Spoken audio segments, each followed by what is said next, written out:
Hey guys, welcome back. Close the door here. Spiritual Judo for a Sustainable Jesus.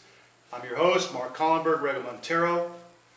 Formerly of New York, based now in Brazil with my family. So, continuing our talk here, right? I was looking at this is chlamydia. Let me move along here. This is, what was this now? I think is this rabies? Yeah, this is the rabies virus. That would be a computer graphic model, I think. This is an electron micrograph I showed you before. Louis Pasteur in his lab, a painting, photo. Louis Pasteur, a rabies, a medieval image of a dog, right? A rabid dog. Right? I mean, Jesus. Talk about vampire reality. Smallpox, right? Edward Jenner. Smallpox God, criticism of Jenner, American. This is whooping coughs. Pearl Kendrick. We'll get to that in a moment. Okay, no more there. Let's see, I just put a whole bunch of images about measles. Let me see. Try to find those. Okay, these are all mumps, measles, bubonic plague. My images of the measles aren't here. Why not? So what I'm going to do then, let's go here, measles. I put these. All right, here's the founder of measles, the what is it? At least the major developer of the vaccine, Hilleman, M. Hilleman. All right, here's some people suffering. Here's the measles virus. So I'll go to the measles virus first.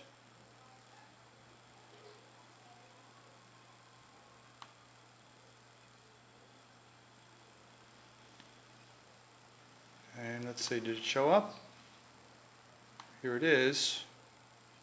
All right, there's the measles virus. Good to see. Whoa, here's a young child suffering from measles, right? The rash, or the rashes that have broken out all over his body. Poor kid, poor little boy. Young Fane, I think is his name, the guy who discovered chlamydia. Here's chlamydia with its, right, this kind of bacterium, parasitic bacterium that seems to be transitional to, in an evolutionary sense, to the viral state. What is this now? This is mumps, the mumps virus. All right, there's a case of the mumps. And this is measles from an Aztec image. Cool stuff. All right, so I'm going to reduce this and bring up the material. Move this over here. Dealing with the funny little things of computer technology.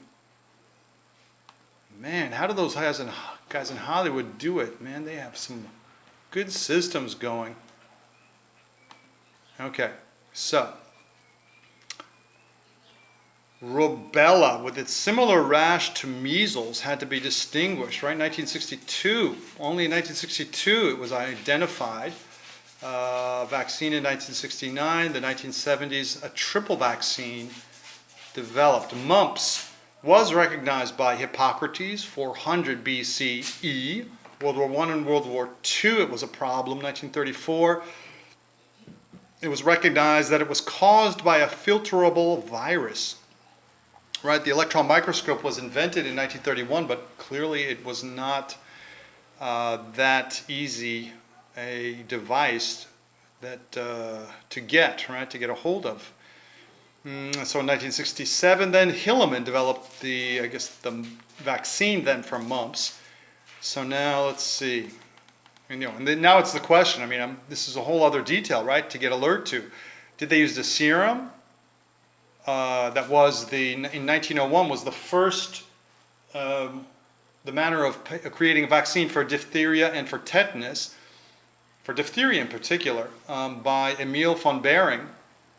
Or did they use the weakened virus, right, in some form or the other? Probably the weakened virus, since that serum technology seems to be specifically for certain limited cases, but that's a whole detail to research. So now, whooping cough, right? I became alert to whooping cough recently because it played a role in as part of the history of the development of psychosomatic medicine, in the work of a psychiatrist in the 1960s who was measuring mentally ill patients and their immune response to vaccination, to pertussis, right, whooping cough. So now, what are we talking about? The epidemiology. 16 million people were infected per year, on average. 58,700 deaths per year. Now, with the vaccine, deaths went down from 138,000, so it was a kind of a peak in 1990. So, there we go. Pertussis, a bacterial disease. Okay, here's a little bit of the history of it. 1906, two guys, two Belgians, Jules Bordet and Octave Gengeot, if I got their names right, in the 1920s. So they discovered it. 1920s, Louis Sauer in Evanston, Illinois, discovered a preliminary vaccine. A Dane, Thorvald Madsen, developed a whole cell vaccine that helped an outbreak on the Faroe Islands. 1932, an outbreak in Atlanta affecting a lot of kids, right? This is whooping cough, pertussis. So Lila Daughtry Denmark, MD, researched with Emory University and Eli Lilly and Company and developed a whole cell vaccine. So she was a pediatrician, the only woman in her class. Her work on pertussis was published in the Journal of the American Medical Association, and she has a whole characteristic of her life, very interesting, that she lived to be 103, lived until 114, and was recommending that people eat fresh fruit, not juice, and drink a lot of water. So let's see, that was 1932, but somehow there was some break, some kind of missing link, some kind of a break in the connection to Michigan and the nation, because the story then of the efforts by Grace Elderling et al. With Pearl Kendrick and Lonnie Gordon, an African-American woman in Michigan, then was a whole different thread that actually began around 1932 as well. So let's see.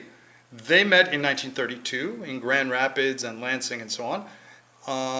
And Eldering and Kendrick had pertussis, whooping cough as kids. 6,000 people per year, mostly kids, I think, were dying, 95% of them children. Grace Elderling had to stop studying at the university. So now a little bit about her bio. She had to stop studying at the university for 4 years to earn money teaching.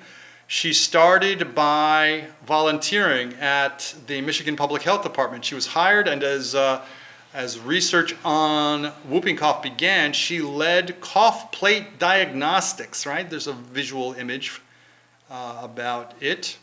So this is measles. Let me see if I can find, there's coronavirus. There's the guy, the big hero, the big slugger for developing vaccines. Hilleman, I think is his name. So let's see here, mumps, chlamydia, Tang Fein Han or something, measles. Oh, something's going on here. Let me try to get Pearl Kendrick's image. It's not even there. What's happening here? Let's see, I'll open it up from a different angle. Uh-oh, let me check the time. Okay, stopping, see you in a moment. Cheers.